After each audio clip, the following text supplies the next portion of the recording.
behalf of those people who lost their lives in Peshawar recently in Pakistan, in this bomb that happened, as Dr. Mirza also mentioned about extremists. And this is one of the times that we need to really understand how understand the impact of the extremists, and also understand how important for us, who we consider ourselves to be people of balance, it is to know Islam well, to know culture well, and to be able to teach our children in the future so they can combat extremism and they themselves can grow up to be people of balance. Look, if nobody is going to condemn them, if nobody is going to really talk about them, right, it's going to be very hard for them to stop. But if everybody is against those individuals and they speak loud against them, then things probably can change. And battling extremism, it is not something that it is only an obligation for those who are scholars or imams or well-learned people, and we average people have nothing to do with that. Absolutely not. This becomes a responsibility for everybody to speak against and everybody to be informed of what's happening. Otherwise, we see events repeating themselves time after time. The tragedy of Iraq, where you had hundreds and thousands of people being murdered in the 21st century like no other country before, that is really problematic. And if it's not a problem for an individual, then you got some problem. You as an individual have some problem if that is not really something bothering in your heart. If the murderings of thousands of people in Syria doesn't bother you, again, we have some problems with our own spiritual world and the humanity as well. Because we're seeing that a lot of other people, they have no concern. For them, Muslims, they are, unfortunately, sorry to say, probably less important than animals that are slaughtered for food. And we see their reaction, we see their care, we see how negligent they are and how careless they are. But again, as Muslims, it is very important to understand what's happening, to be in touch with what's happening, and also to educate ourselves. What can we do in order to teach others? How can we contribute towards the stopping of this extremism that happens in the world? And extremism is not only by some crazy Muslims out there, it goes way deeper than that as well. So that's why it's very important to know the roots, but also, knowing the roots, the causes, but as well, being equipped with some tools on combating, such extremist acts, whether they happen here where we live or they happen in other places as well. And may Allah subhanahu wa ta'ala reward Dr. Mashoud, who put this together in this beautiful house of yours. And we ask for a complete health. We ask for, inshallah, sustenance, especially the spiritual sustenance that Allah subhanahu wa ta'ala gives you, your family members, and everybody who is present here today joining this beautiful Mawlid event. I'm going to briefly talk about Isra and Miraj since we are in the month of Rajab, and perhaps connect that with the fada'il, or the virtues of this blessed month. And then inshallah, I'm going to address perhaps some of those questions. There are so many questions that Dr. Mirza texted me today. There's about 7 of them, and I wish I had a lot of knowledge to answer. Some of them are really difficult, and I don't claim here to be the one who possesses the knowledge of answering all of those. That's number one. And number two, some of these questions are very detailed. The answer to these questions is very detailed, that it would be kind of unfair just to give a very simplistic answer to some complicated questions. It's not fair. Otherwise, sometimes people, they will end up being more confused than really knowing the answer. Right? So that's why I'm going to kind of give a general answer for most of them, inshallah. Again, not trying to answer all 7 of those questions, but hopefully most of them, inshallah, we'll get somewhere with our answers, inshallah. The month of Rajab is definitely a sacred month. It is one of the 4 months that are considered to be sacred. The Quran says, Bismillah ar-Rahman ar-Rahim, Inna iddat al-shuhuri inda Allah 12 shahran fi kitabillah. يوم خلق السماوات والأرض منها 4 حرم ذلك الدين القيم فلا تظلموا فيهن أنفسكم. So the number of the months that God has created is 12, and among these 4 are considered to be sacred. What does it mean to us, sacred? Hurum, it comes from the word haram or harama, which means to consider something prohibited. Like, it's a big no, you just don't do it. What we don't do during these 4 months is that we do not express in any way, shape or form oppression during these times. Zulm, and I believe that is in Urdu as well, probably zulm. So we do not express a zulm to ourselves or to the others. Dhulm or oppression can be in a way of fighting, and this is what the Arabs used to do back in those days.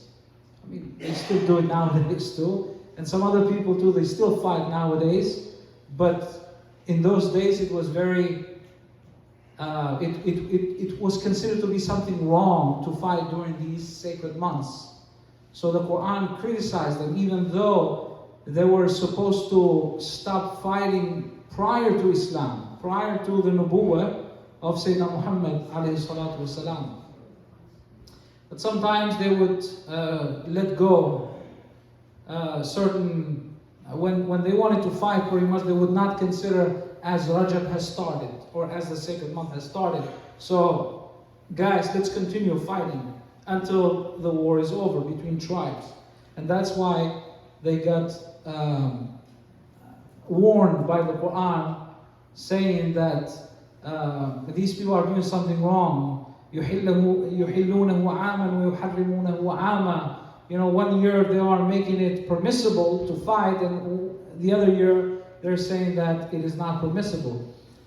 But again, if for us living in a society like this and not necessarily fighting with tribes or families, what is there for us to learn? Well, we also can be oppressive towards the others. Even if we don't take the gun or the sword and start fighting with the others, we can fight with our tongues. We can abuse the others, whether it is emotionally or mentally or sometimes even physically. And all of this type of abuse is considered to be a part of that dhulm or zulm that somebody can express to another person. Taking the rights away of another person is also considered to be a part of that oppression. And you can also oppress yourselves as well by, using products that Allah subhanahu wa ta'ala has prohibited in the Quran, or getting engaged in actions that are considered to be prohibited in the Quran. For example, when you can consume alcohol, or when you gamble, or when you commit zina, or any of these acts that are considered to be prohibited, you're actually harming yourself. You are showing oppression to yourself in that way. So, whether it is a personal oppression or oppressing some other people, we are reprimanded from doing so strictly, especially during these sacred days. So this is what it means for these 4 months to be sacred. And Rajab, as I said, it is one of those months. Rajab is called Rajab Mudar because there was, at the time of the Nabi ﷺ, there was a tribe called Mudar. And this tribe used to preserve the rules regarding staying away from fighting during these sacred months. And they used to observe so strictly during the month of Rajab. They used to be very strict, while the others, they were playing around. they used to consider the month of Rajab to be very sacred. Therefore, it became known as Rajab Mudar, a Rajab of the tribe of Mudar. Now, there are a lot of hadiths regarding the virtues of the month of Rajab, and all of these hadiths are considered to be, by majority of the scholars, to be weak hadiths. But as Imam al-Nawawi and many other scholars, they said that when it comes to weak hadiths, that doesn't mean that we just throw them out, like some people do, and like the approach of some individuals.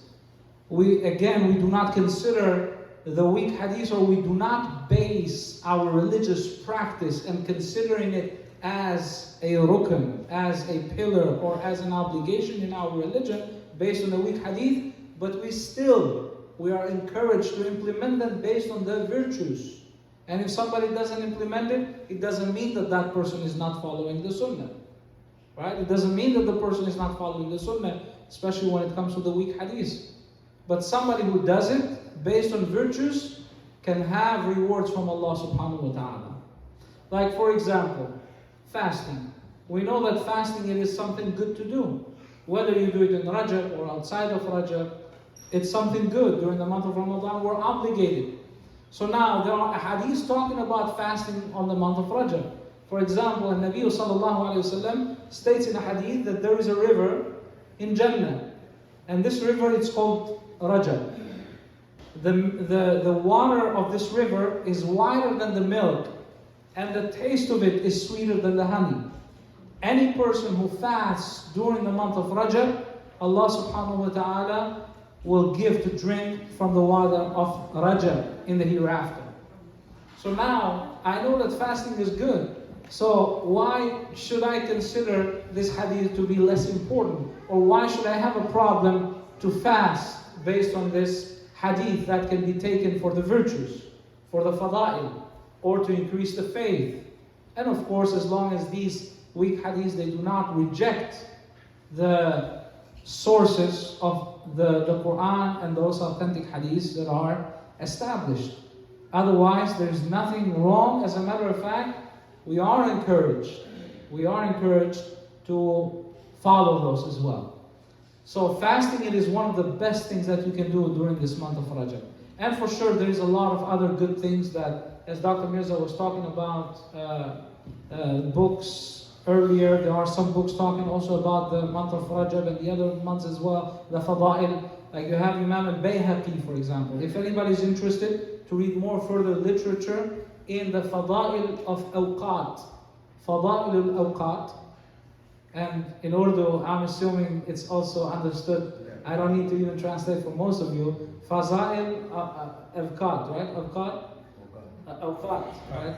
So the virtues of these times, of different times, of Imam al-Bayhaqi. Imam Bayhaqi, it is also translated in English. The virtues of, I believe the virtues of different times, in English it's called, but in Arabic, Fada'il al-Awqat.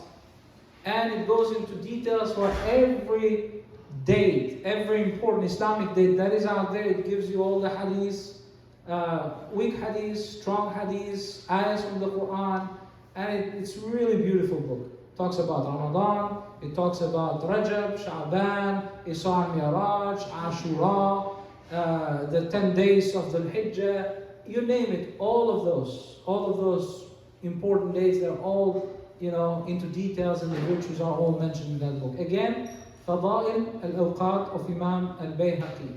You can look for it. You can find it probably online as well, in a PDF version. I know in Arabic it is for sure there, and I have an English copy as well at home too. So you can look for that. So what I'm saying is you can look further for some more details on these besides fasting that I'm just mentioning to you today. Isra and Miraj is also another very important historical event that took place during the month of Rajab. And according to majority of the historians, Muslim historians, it happened on the 27th night of the month of Rajab. So it happened on a sacred month, and it is also a very important Islamic historical event that happened during the life of Sayyidina Muhammad sallallahu alayhi wa sallam. I'm not going to go into the details of Isra and Miraj. Again, there is a lot of writings that you can go into. Dr. Mirza mentioned to you the book. Maybe anybody who's interested can take a picture later on and get these books, because the names that he mentioned are very important scholars who are very extremely balanced in their Islamic approach, in Islamic scholarship. So, very important books. Imam al-Qushayri also wrote another important book, which is a very classical reading.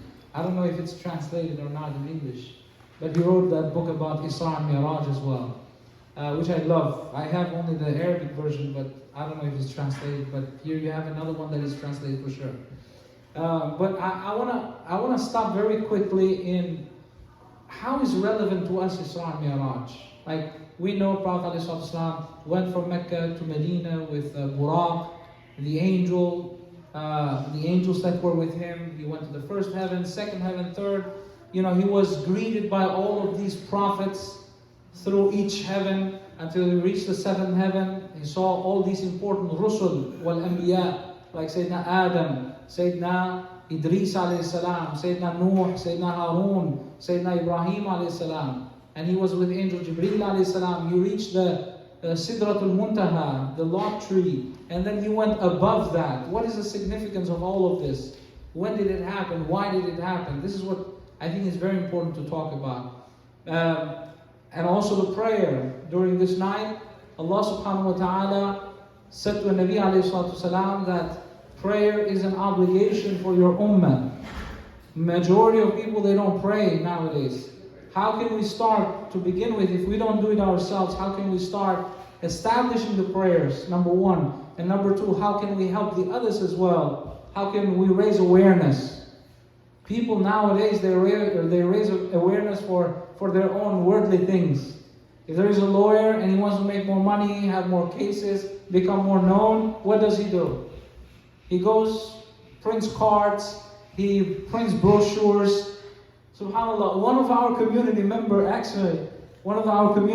he's all over the freeways. He'll go everywhere. There is a guy from Senegal, very good brother, very good guy. And mashallah, alhamdulillah that he does it, this way he has more cases, it's good. We're not saying anything wrong about it. And that's the procedure that, you get more cases, you become more known, people call you, all of that. So that's beautiful. But what are we doing in order to promote our values as well as Muslims? What are we doing to promote these mandatory actions that are considered to be fara'id, obligatory, right? In our religion, in order to have our children perform the prayers, for example, teach others, using wisdom for sure. Not, why you're not praying right now? This is haram, you go to Jahannam. Not that kind of an approach for sure. But, using the right approach, what are we doing to really make the salah loved by our youngsters? Make the salah loved by the others. Help those who are new converts, for example. In our masajid, we have so many converts. And they feel like they're on their own. They feel like they're on their own because, Albanians want to be with the Albanians. Pakistanis want to be with the Pakistanis. Arabs want to be with the Arabs. Who's going to take care of these people? Who's really, teaching these people? And I'm not talking only about, traditional learning environment where you have a teacher and the blackboard and you're writing things down. I'm talking about, living Islam, right? Living Islam. Who's teaching them about iftar and how to, do the du'as and when is the time to do this and do that and, living Islam. Unfortunately, not a lot of people. So again, it's problematic if we're not really promoting these values that were established, especially during this important historical event of Isra and Miraj, like the prayer. Right? The Salah Imaduddin. The prayer is the pillar of Deen. The prayer is the pillar of Deen. The one who's going to come on the Day of Judgment with a prayer that is good. In other words, the person has performed the prayers regularly. Even if that person is going to have some deficiencies, Allah subhanahu wa ta'ala will let go those deficiencies. But if he comes on the day of judgment with so many, good deeds in front of God and says, "Oh God, look what I did for your sake, and I did this and I did that, and I memorized the Quran and I taught and I did this, but how's your prayer? What happened with your prayer?" Well, I went for Friday prayer at the masjid, and I prayed here and there whenever I had some time because I had to work, right? And I prayed here and there, but again, we're forgetting our responsibilities. We're forgetting our essential responsibilities. So this is what it reminds us, this event of Isra and Miraj. It starts with these very important obligations that are not actually, and this is what we need to promote. When we promote about the prayers, we tell people that the prayer is not meant to be a punishment for us, but it's meant to be a relief for us. How so? Because it's a chance for me to connect with my Creator.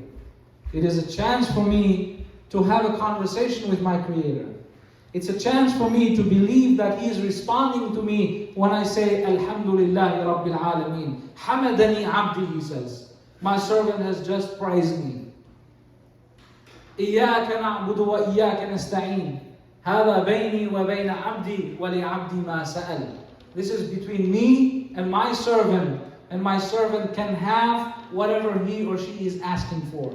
And what do you ask? اهدنا الصراط المستقيم صراط الذين. So there is a conversation here, there is a dialogue. So shouldn't a person be happy to be a part of that dialogue? Shouldn't with his creator or her creator? You're having a dialogue, so it's a chance for your spirit, your heart, to calm at that moment. I have an iWatch, and I believe a lot of you have either iWatches or these watches that go, will give you the weather. And as I'm talking, it's also listening to me right now.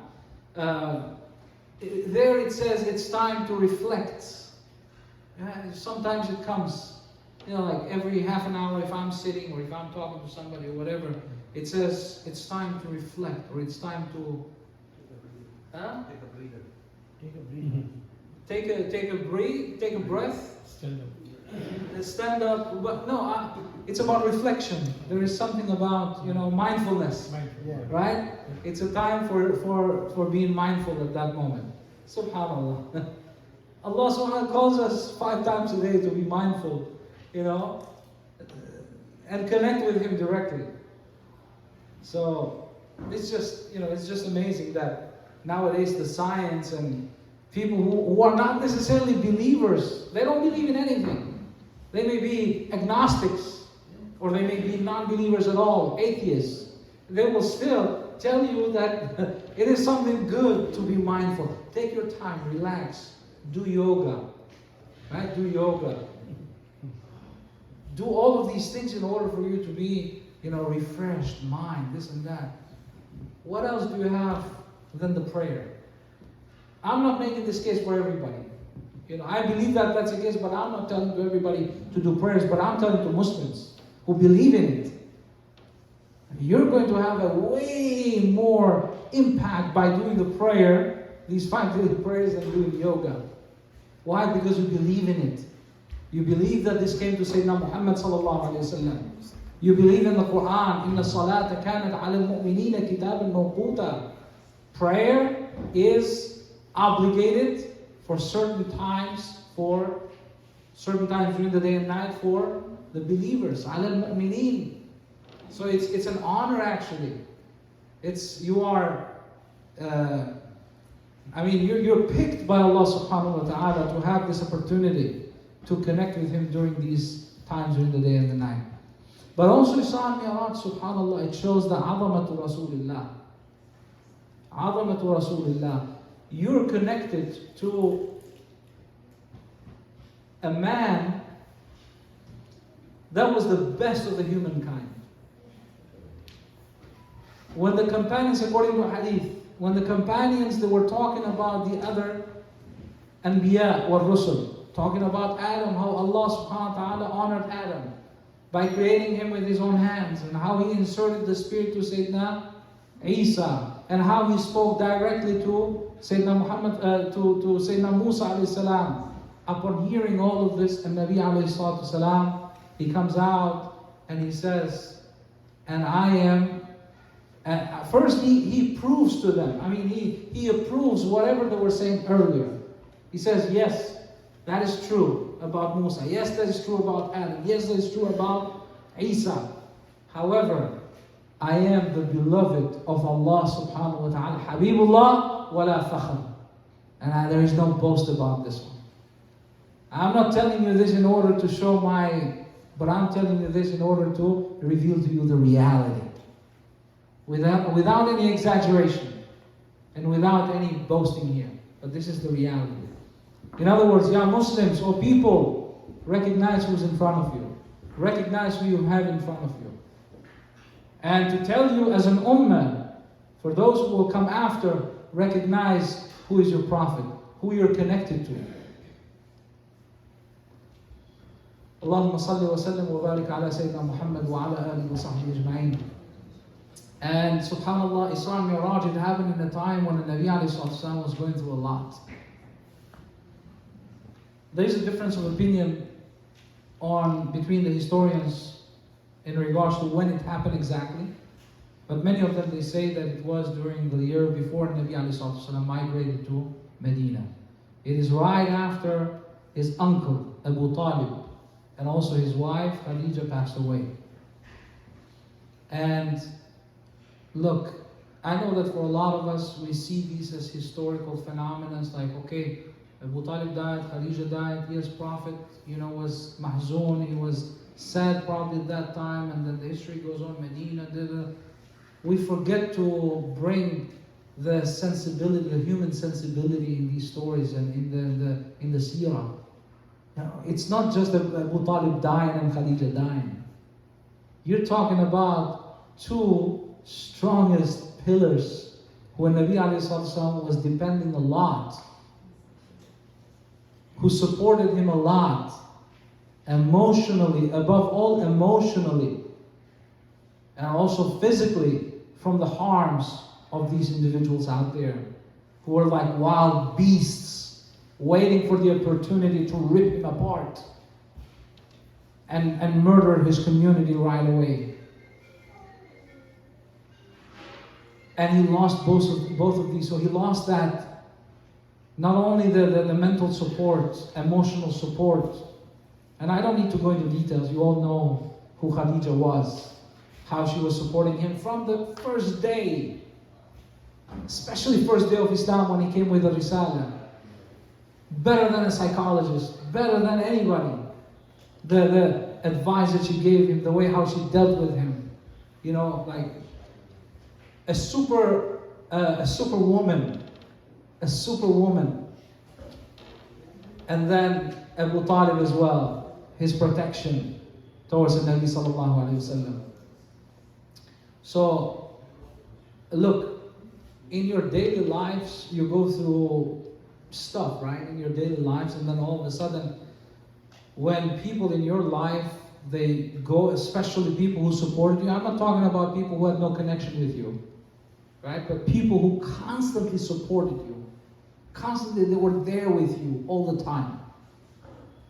When you lose them, it's like you lost two worlds. Like you lost two worlds. Now, think about the Nabi alayhi salatu wasalam. He was not just an average person. He had a mas'uliyah, he had a responsibility that was the risala. A responsibility bigger than any other responsibilities in this world. He carried the biggest responsibility, the risala, in such a way that this risala was going to be a light, not only for the 7th century, but also for the entire human history until the end of the life in this world. Sahib al-Risala, that's the responsibility that he had. So his struggle was way, way, way, way bigger than any one of us. And in order to be successful with the struggle and the challenges that he was going through, he had these two sources. And when you lose those two sources in this greatest struggle, then how do you feel? That's what I'm trying to tell you. Don't think about it as just, two people just helped him. And oh, I feel sad. No. Recognize what happened and recognize the responsibility that he had. A responsibility bigger than anybody else had a responsibility. That's the risala of the Anbiyas and Rusul. And that's why they're going to have the highest levels in Jannah. Because they struggled so much. They were patient so much. فَاصْبِرْ كَمَا صَبَرَ أُولُو الْعَزْمِ مِنَ الرُّسُلِ. Quran tells the Prophet ﷺ, you as well, be patient. The way how, those Rusul, those important Rusul, like Sayyidina Ibrahim, Sayyidina Nuh, Sayyidina Musa, Sayyidina Isa, they also were among the people of patience. So you as well, Ya Sayyidina Muhammad ﷺ, you as well be patient like that. أَمْ حَسِبْتُمْ أَن تَدْخُلُوا الْجَنَّةَ وَلَمَّا يَأْتِكُمْ مَثَلُ الَّذِينَ خَلَوْا مِنْ قَبْلِكُمْ مَسَّتْهُمُ الْبَأْسَاءُ وَالضَّرَّاءُ وَزُلْزِلُوا حَتَّى يَقُولَ الرَّسُولُ وَالَّذِينَ مَعَهُ مَتَى نَصْرُ اللَّهِ. Quran says, did you think that you're going to enter paradise? And look, he's directing these words to the Sahabas, not to us actually. I mean, yes, to us as well, but initially to the Sahabas. We're all in a la-la land nowadays. Wallahi, we are in a la-la land. Compared to what the Sahabas and these people they went through in order for this religion, in order for these values to remain alive. They had to do a great sacrifice. If the sacrifice was not great, do you think that these lessons and these values they would remain nowadays? Absolutely not. It is because of the effort, sacrifice that they have put, that's why we have what we have nowadays. But we're in La La Land. That's the reality. And look, why do I say this? I'm saying this in order to connect it to the ayah that I just mentioned earlier. Look, the Quran is saying to the companions and to the Prophet, did you guys think that you're going to enter paradise that easy like that? Did you forget about the examples of those prophets and the messengers who came before you? مَسَّتْهُمُ الْبَأْسَاءُ وَالضَّرَّاءُ. They had a lot of stress. They had a lot of anxiety that they had to deal with. Not because they were losing money, or they were losing clients, or they didn't have enough time to sleep so they can go to work tomorrow. No. They put all of these efforts fi sabilillah subhanahu wa ta'ala, on the path of God. And what happened to them? So they went through all of this. They were murdered. They lost their lives. And it was a sharaf. It was an honor for them to lose their lives for this sacred path. It was an honor for them. Now we don't feel an honor for us to even, take 2 minutes and to do a prayer. SubhanAllah. We consider that as, I'm putting a lot. Like this is, mashallah, I'm achieving 5 daily prayers. Like, I'm a righteous person. Jannah is not cheap. That's what the Quran is trying to say, So, again, I'm going back. And this will be, the last point that I can talk about the Isra Miraj, inshallah, because lessons, there are so many. But again, عظمة رسول الله سبحانه وتعالى وصلى الله عليه وسلم. This is the rank of our beloved Prophet. And we're not just saying rank for no reason, but this is the understanding. This is why we consider him to be the Habibullah, because he put the greatest sacrifice. He put the greatest sacrifice. And he put so much efforts together with his Sahabas, and that's why we love them so much. He says, if you spend mountains of gold, and he says this to those who are after the Sahabas now, right? To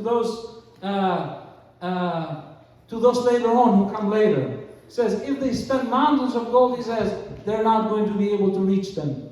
Why? Because of their sacrifice. They were during a time when they could easily stay away and consider or pretend that, I have things going on, I have life, and I don't want to lose my life. I don't want to be there in the front line. I don't want to suffer. I don't want to go through all of this. Why do I have to go through all of that? Let's just enjoy things that, I have in this life. So they did not act that way. So that's why Nabi ﷺ says they were there, during those days and during those, times when it is very hard to sacrifice, they were there. In the battle of Uhud, how many of them they were shielding and Nabi ﷺ with their bodies. They had no shields. With their bodies, Abu Dujana. They were counting over 10, about 18, or probably even more. There are different narrations about this, but let's just say over 10. Let's give the minimum of minimum. Over 10 wounds. Imagine arrows and swords, people hitting, has nothing to protect.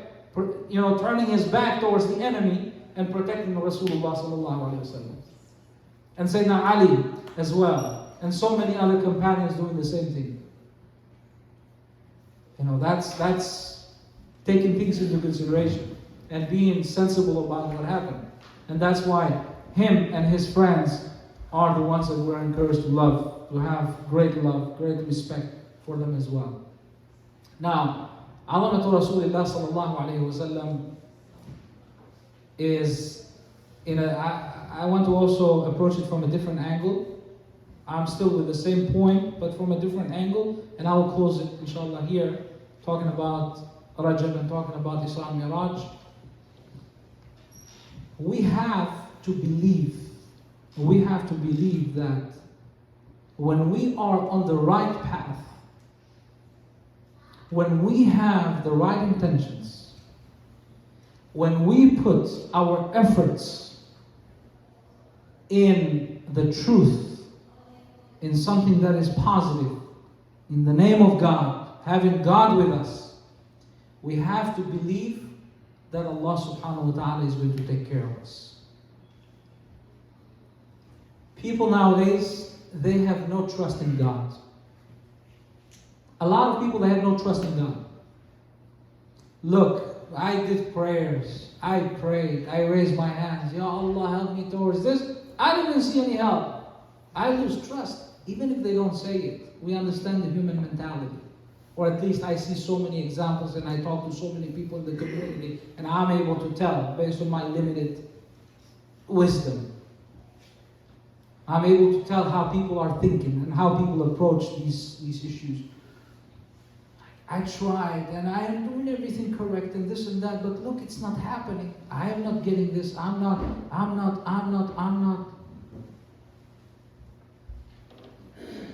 We don't, first and foremost, we don't know how to rely on God, number one. Tawakkul. Number two, we think that God acts with us the way how we act with ourselves. We want to limit God and make Him someone who is going to act the way how I want Him to act. No, that's not trust. Trust is that whatever He does to you, you have to be pleased with that. And you have to know that that is better for you. End of the story. No, but I was hoping for this and I made this dua and I was this and it didn't happen and that's not trust. That's not trust. How many times it happens for the kids, for example? I mean, we would be, if we don't have that trust, we would be like disobedient kids who don't trust their parents. Actually, way worse than that, because this is a human-to-human relation. You're talking about somebody who has absolute knowledge. Somebody who deserves from us absolute trust. Somebody who's not going to make mistakes. Your parent can make mistakes. Though you're recommended, you're mandated to follow his guide or her guide.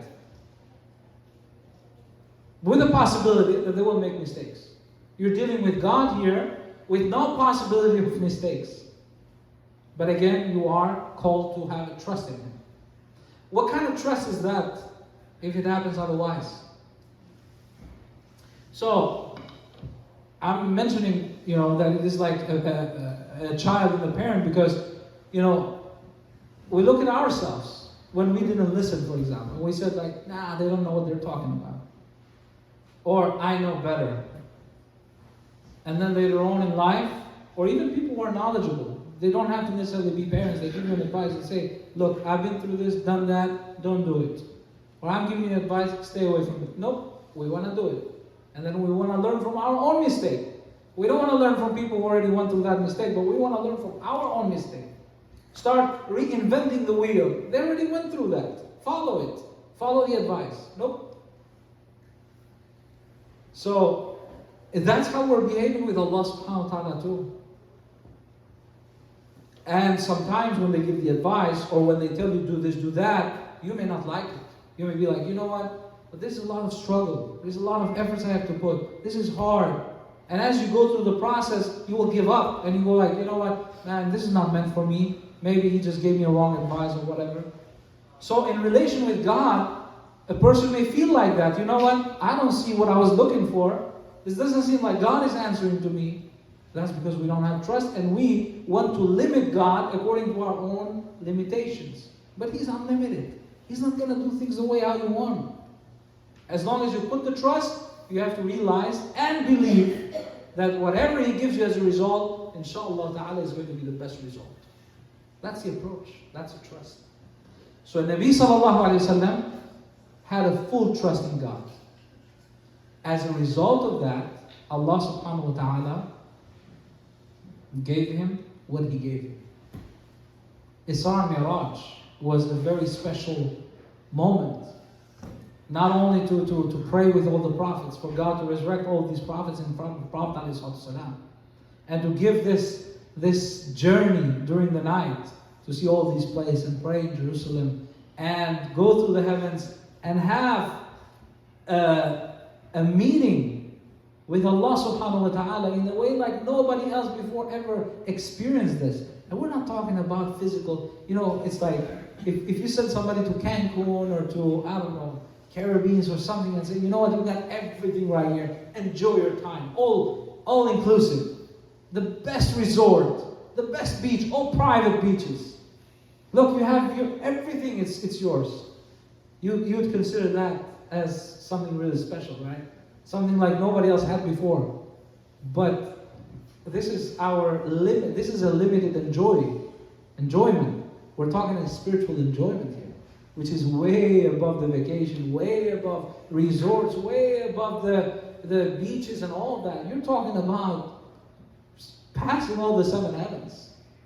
This is the culmination of a spiritual excitement, spiritual joy that nobody has ever experienced before. Right? Ya Rasulullah alayhi salatu wasalam, if these individuals over there, they're considering you as somebody who is dividing the families, as somebody who is going against the religion and all that, remember that here you are our beloved. And we will give you something that nobody else ever achieved before. Or nobody else received before. And you as well, believers, if you sacrifice, if you put your trust in God, even when people are throwing rocks at you, even when you're bleeding, which we're not going through that, but even if that's the case, where you can think like, you know what, I have to give up, and you know what, I have to take it easy and this and that. Remember that you're going to have rewards from God. You're going to have these spiritual, joys and these connections and rewards in this world and also in the hereafter. How many times we hear people, achieving things that they never thought before. They say, oh, I never thought about this, but look how God did with me. I was patient. I did this and that. Look what I got at the end. How many times this happens in our own in our own lives? So that's why we have to recognize this, that the greater sacrifices, the greater the trust is, the greater the reward and proximity. We talk about Sufism and all of that, and unfortunately nowadays, I'll close with this. Unfortunately nowadays we consider Sufism as like something spiritual, and we really don't know how important it is, this being in a spiritual world and having a spiritual tranquility. We're all about, that's very important. Anyways, if Allah subhanahu wa ta'ala blesses somebody with that, that is something very huge. Um, are we over with the time, or we have? Yeah, I think Mawlid will close and we'll do the salam and dua, finish the Mawlid, then do the Maghrib, Okay. and then question and answer after Maghrib. Okay, inshallah. While the hosts are trying to fix the dinner. Inshallah. Okay. وصلى الله وسلم وبارك على سيدنا محمد وعلى آله وصحبه أجمعين والحمد لله رب العالمين. Yeah, we'll inshallah do the salam and dua and Mansoor, Yusuf Bhai, please come and we'll stand in respect of Sallallahu Alaihi Wasallam and do salam.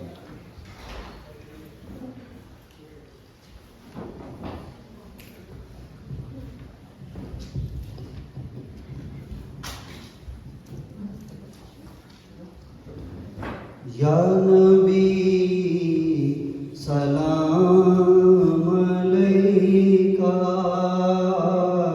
Ya Rasul Salam Alayka, Ya Habib Salam Alayka, Salawatullah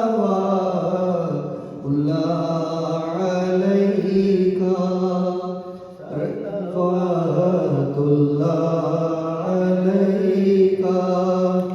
रहमतों के ताज वाले दो जहां राज वाले अर्श की मेराज वाले आसियों की लाज वाले या नबी सलाम अलैका या रसूल सलाम अलैका या हबीब सलाम अलैका सलवातुल्लाह अलैका मेरे मौला मेरे सरवर है यही अरमान अकबर पहले कदमों पे रखें सर फिर कहें सर को झुका कर या नबी सलाम अलैका या रसूल सलाम अलैका या हबीब सलाम अलैका सलवातुल्लाह अलैका Bismillahirrahmanirrahim. Alhamdulillahi Rabbil Alameen wa sallallahu wa sallam wa baraka ala Sayyidina Muhammad wa ala alihi wa sahbihi ajma'in. اللهم صل على سيدنا محمد الفاتح لما أغلق والخاتم لما سبق ناصر الحق بالحق الهادي إلى صراطك المستقيم وعلى آله حق قدره ومقداره العظيم. اللهم صل على سيدنا محمد صلاة تنجينا بها من جميع الأهوال والآفات وتقضي لنا بها من جميع الحاجات وترفعنا بها عندك أعلى الدرجات وتبلغنا بها أقصى الغايات من جميع الخيرات في الحياة وبعد الممات. اللهم ربنا تقبل منا إنك أنت السميع العليم وتب علينا يا مولانا إنك أنت التواب الرحيم واغفر لنا ذنوبنا وكفر عنا سيئاتنا وتوفنا مع الأبرار. اللهم اجعلنا من عبادك الصالحين. اللهم احشرنا مع نبينا محمد صلى الله عليه وسلم وأصحابه الكرام والشهداء والصالحين والأنبياء يا خير الراحمين. وصلى الله وسلم وبارك على سيدنا محمد وعلى آله وصحبه أجمعين والحمد لله رب العالمين.